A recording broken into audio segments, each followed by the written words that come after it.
Hey everyone. So in the last lecture we have learned about we were studying scales of measurement, okay? In the previous lecture we have learned what the nominal scale of measurement is all about, okay? Today we'll be seeing the ordinal scale and the interval scale, okay? So let's start with the ordinal scale. I hope you remember the nominal scales and all the previous topics which are taught. If you're having any kind of confusion, kindly watch all the previous videos so you will be able to catch up with this video, okay? And it's really a humble request, if someone hasn't watched any of the video and he or she is starting to watch with this ordinal scale, then it will be really very it's going to be very confusing for you to understand what I'm going to tell you. So first watch the basics, since all the topics are related, and then come back to this video. Now, what we'll be learning today is the ordinal scale. Okay, this ordinal scale of measurement is for categorical data. Okay, and like the nominal scale, it can also be numerically coded.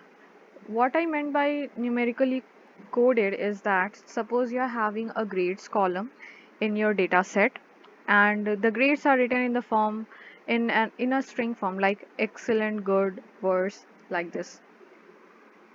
But for a certain kind of query, it is required that if all those grades were numerically coded, it would, if it has numerical values, then accessing them or whatever you want to perform will be would have become easier if it was having a numerical value. So for all those reasons or the circumstances, according to the problem statement, you can change that, okay? You can assign excellent as a 0, good equals to 1, and worse equals to 2. So what it will be done in the data set is that wherever the excellent is present, it will be replaced by 0. The same will be for good and worse. Good will be replaced by the numerical value, that is 1, and the worse will be replaced by the numerical value, that is 2. Now, in ordinal scale, ordering is present, and and this is what makes this scale different from the nominal scale. If you remember, in nominal scale, ordering was absent, okay? But in ordinal scale, ordering is present. And since you are ordering the data, it means that that particular order will be meaningful. You can derive information from that order, okay? And since you can order it and ordering is present, so you can also calculate the median, okay? Now, ordinal scale, it is possible to rank the values.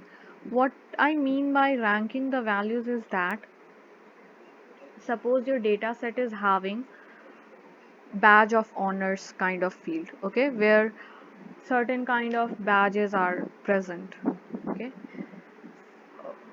For a given scenario, you want to rank them, okay?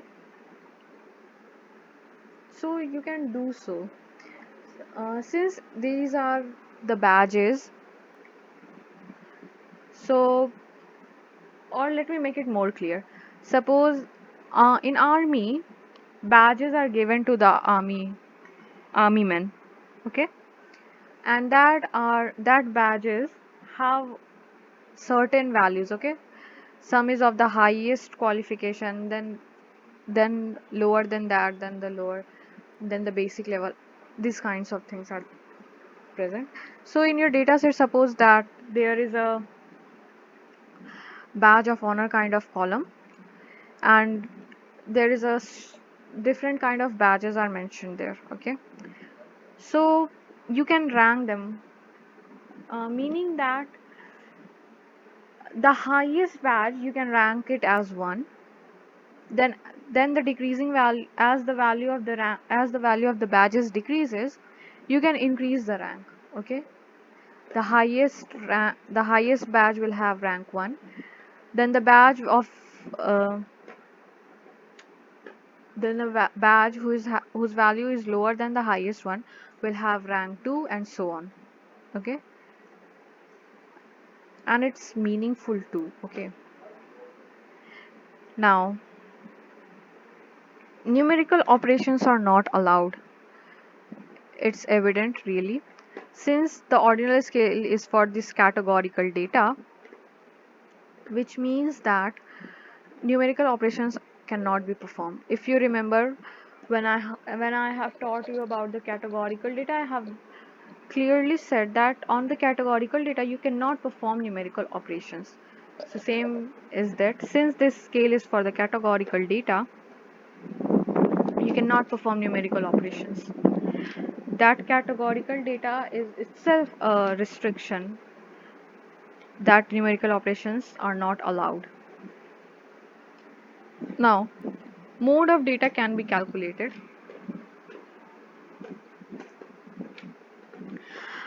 By the mode, if you remember, it's really nothing. It's just frequency. You count which value have occurred most. Suppose, let's take an example, okay? Otherwise, it will really be confusing. Suppose there in your data set, there is a column for sports, okay? Hockey, football, basketball, badminton, okay? All this, all these datas are present, and now you want to now you want to see how many data points are there for the badminton, how many data points are there for football. So to do so, you can calculate the mode of the data. Okay, suppose there are 500 data points which are related to the badminton one, so the mode of that badminton will be the 500. Okay, that's what mode is. And median can also be calculated there. Okay, if you remember, the median is just sum divided by total number of occurrences. Now, an example of ordinal scale could be year, okay, yeah, scale of rating. Both are a good example of ordinal scale. Suppose in year, suppose you are if suppose a data state is having years. A data set is all about years, okay. So you can perform all those points here, okay. You can order this year, and ordering the years will be really meaningful. You're having a set of values of years and you are trying to arrange it in ascending order, so it's very clear that it has a certain meaning, right? If you are arranging it in ascending order, it means that the lowest value would be at the first and the largest value would be at the last. So if you are trying to implement it on year, then